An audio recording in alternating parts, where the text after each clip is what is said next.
So what are you buying yourself for Christmas? Nothing. Nothing? Really? No, because I already got this camera. Okay, so what did you buy yourself for Christmas? This camera This for the camera? video podcast. Yeah. I say nothing, but if somebody gives me like $100, it's gonna be hard to not do anything with it. What would that be? What's on your wish list? Maybe a new computer monitor, like a 27-incher. 27-incher, man. Yeah. You? I got a list of gym stuff I Yeah. want. So I'm doing a strongman competition next year. So I've got a whole bunch of new stuff that entails for gear. Yeah. So Like shoes and... yeah, shoes. I've got a pair of deadlift shoes on there. A pair of Converse could also come in handy. Just already used a Black Friday deal over this past weekend, but bought some elbow sleeves and knee sleeves for squatting.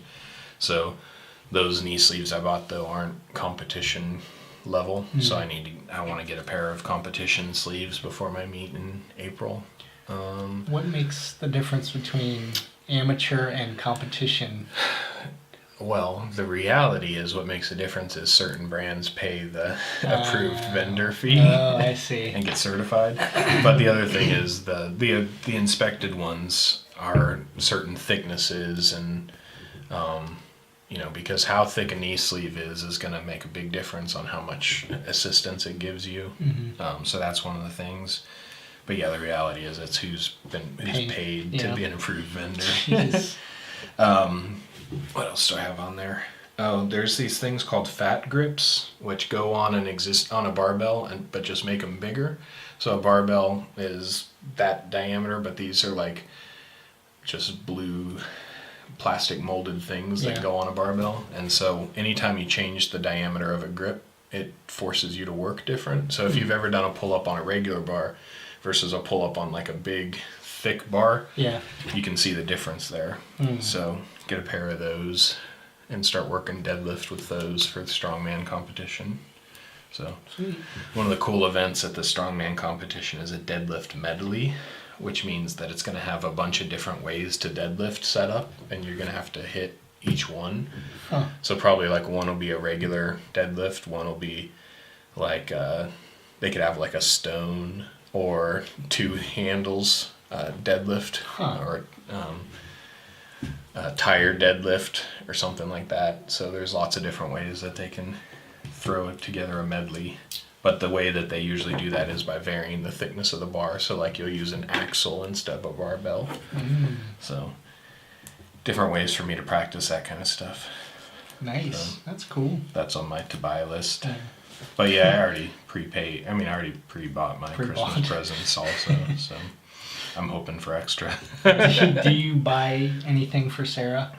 Yeah, I'll buy something for her usually. What have I done? What have I gotten her in the past?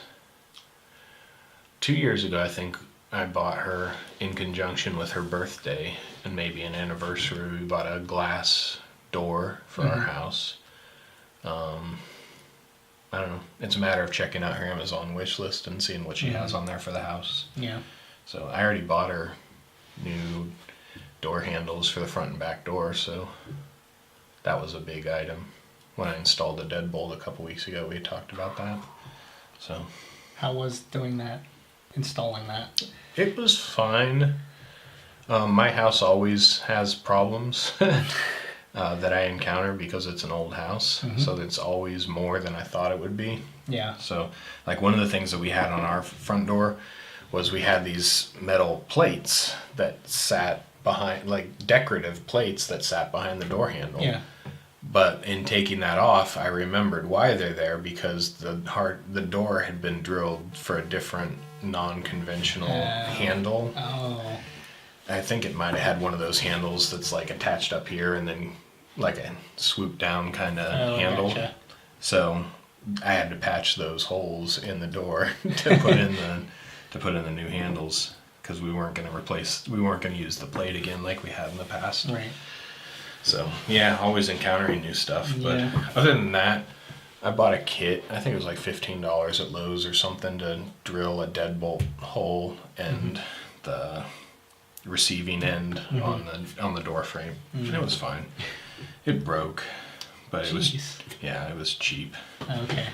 So I broke the plastic. I don't think I'd be able to reuse it, but thankfully I don't need to drill a lot of deadbolts anymore. So You just putting the deadbolt on there just for extra security? yeah, just because we've never had one on our front door. So Yeah. we now have we had a deadbolt on our front door or on our back door and regular locks on both doors, but now we have deadbolts on both and regular locks on both, and they're all 4 keyed to the same key, which is awesome. So Make spare keys with your address on the back in case you lose them. so each one that we bought 4 keys from build.com, which is the site that my wife had found, and they're all Schlegel door knobs, which is nice quality brand. Each one came with a set of 2 keys. So, and they're all keyed to the same door. So we now have 8 keys for our house. And so, I get one, my wife gets one, we have a spare. I'm like, we now have 5 keys to hide around all over the county. Any place we might need a spare. So Never be locked out. be like Oprah, you get a key, you get a key. Yeah. That's awesome. Yep. Oh yeah, Christmas time. Mm-hmm. We're doing something new with our kids this year. Okay. We're just doing the 4 gifts. It's like, One from each person. no, it's the something they want, something they need, something to read, And something blue. and something new. No. And Something borrowed. Yeah. Something regifted. Something regifted. And it's like something educational, I think. So I talked to them about it, and they're very okay with it. Because I don't know if your kids are like this, but they get all the presents, and it's like it gets to a point where they're not even looking at the presents anymore. They're just ripping the stuff off. They're on to the next one already. Yeah. It's like, oh, this. Mm-hmm.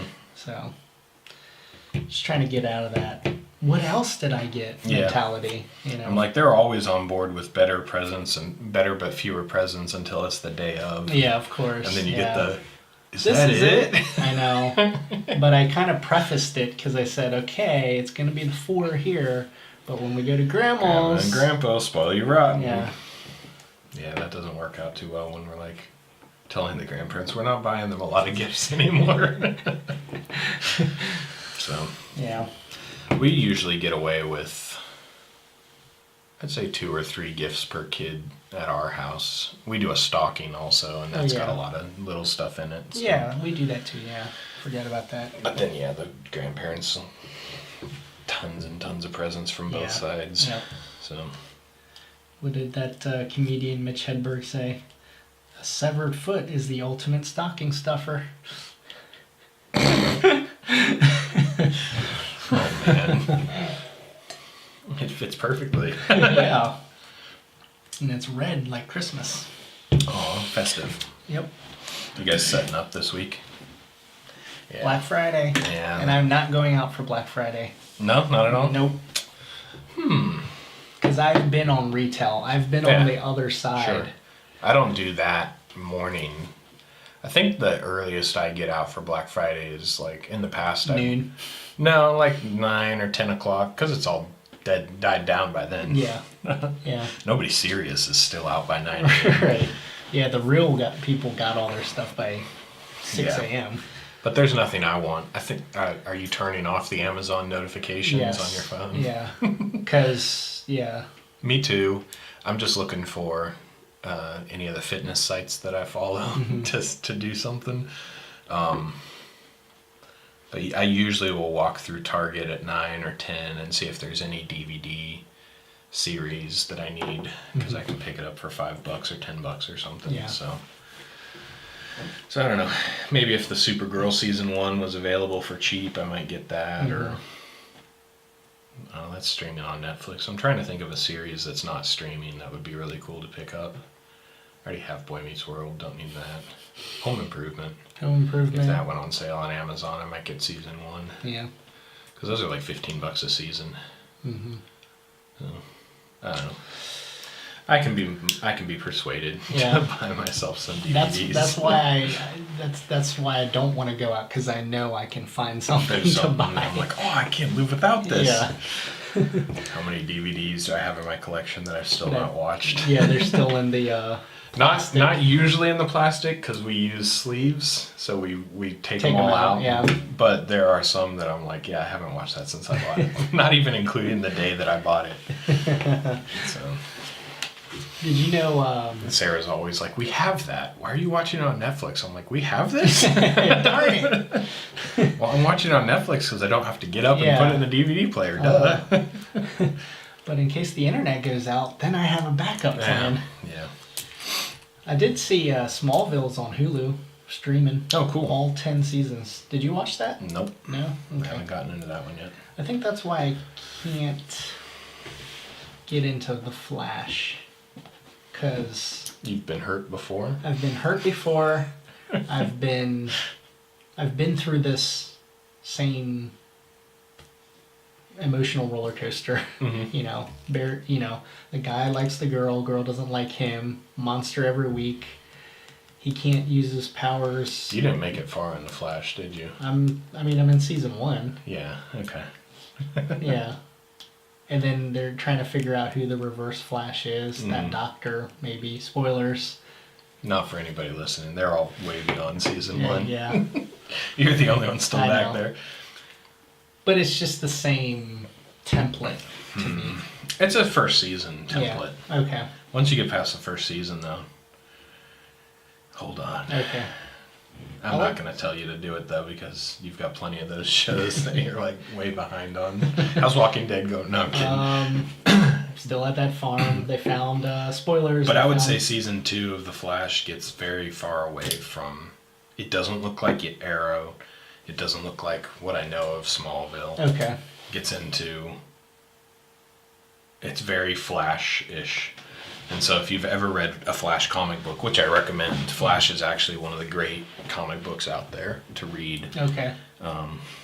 Very enjoyable. I love the time travel aspect, which you would enjoy, the multiple dimensions, the speed force, why he's a speedster, how there are other speedsters out there, different things like that. So Okay. Flash is still one of my favorite. Yeah, still better than Supergirl, but still my favorite superhero show out there right now. Okay. So. Are you keeping up with the Arrow? Mm-hmm. Okay. It's not like priority, where I'm like, oh, I gotta hurry up. This season especially has been hard for me because they've completely wiped out their cast and started over almost. So they're still around, but they've all stopped being on Team Arrow kind of thing. So okay. It's hard. Yeah. So I think I'm like 5 episodes behind. Like I'm to the point with that one where kind of where I was with S.H.I.E.L.D. last year, where it's like, I guess I better watch before it expires. Yeah, the deadline. So, yeah. Yeah, I haven't even tried that for S.H.I.E.L.D. S.H.I.E.L.D. is, I'm done with S.H.I.E.L.D. in the current season, or in the main season. I'll watch it in the off season. Yeah. So. Okay. Well, that was like a pre-nerd talk. Yeah. I wanted to talk about our best hustle stories. Okay. So, if you don't know what hustling is, it's... When you take somebody's money. Yes. You act like you don't know how to play pool, lose, and then bet for $1,000 like Steve Urkel did or something. It's where you tell someone that you want to transfer $1 million to their account, but before you do that, they need to send you $1,000. Yes. So that you can get their bank information. Right. So, I won't make that mistake again. But it's basically just working hard, you see a goal that you want to achieve, and you just work very hard for it, and you just bust it out and make it happen. Mm-hmm. That's hustling. Cool. This kind of goes back to like when we were working the Dave Ramsey plan for me. Mm-hmm. But when we lived in a basement apartment, I was like selling everything on eBay, and my mom, I probably told this story before, but my mom called me up one day and she was like, you gotta come over to my house. I found something in the attic So I went over there, and she had like a box of like 13 unopened original He-Man toys. I was like, whoa, this is awesome. So I got them back. First, I want to know why she didn't let me play with them. Yeah. Because they're up there. How did they avoid your childhood? But that's my mom. That's another discussion. That's another long discussion. But anyway, I got them back after 20 years, and I sold them on eBay, and it helped. Kind of like my DVD collection, where 30 years from now I find all these unwrapped DVDs. Like, what the heck? Who bought these things and didn't watch them? So yeah. What'd you end up clearing on that set? There's 13 of them, like $1,300. Wow. So it was like 100. I'd just say average 100 of each toy. Dang. Yeah. So that made a big dent on some of our debts. And my brother gave me some Bose speakers, and I sold those. So I was just on a rampage, and I didn't care. I was just selling it all. I like that feeling, though. I kind of miss it in a way, because now I'm just kind of lax. Yeah. in certain things. Yeah. There's a real slump once you get past baby step 2 in the Dave Ramsey plan. And you're not on fire because it's like, I have to pay off all my debt. I know. It's just like, I have to continue to work and save money for the rest of my life. I mean, we got a 15-year mortgage, but I don't necessarily have to pay it off early. Yeah.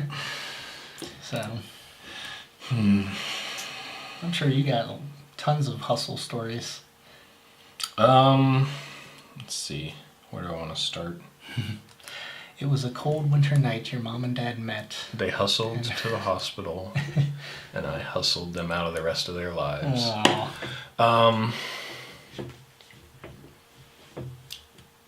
So I got a couple from the military I could share. So one is we had a battalion level inspection that was coming up, and at this time I was the training clerk for an entire company of about 150, 160 Marines. And I buckled down and organized the training records for all 160 of these Marines. So that was pretty significant for me because I was the primary person. Basically, that was my responsibility here.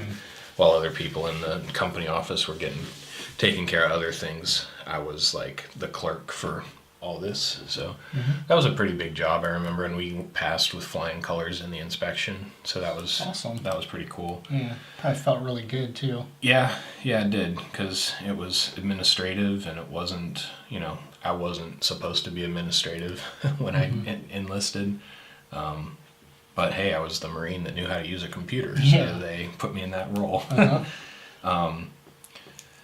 One of the cool things about that position was that job that I was, which was the company clerk, basically, up until I had come along, that was always a Marine who had been broken somehow and couldn't train, and they were always just ushered into that position. So they were on light duty, they had something wrong with their back or their the shoulders or their legs, and they were no longer useful.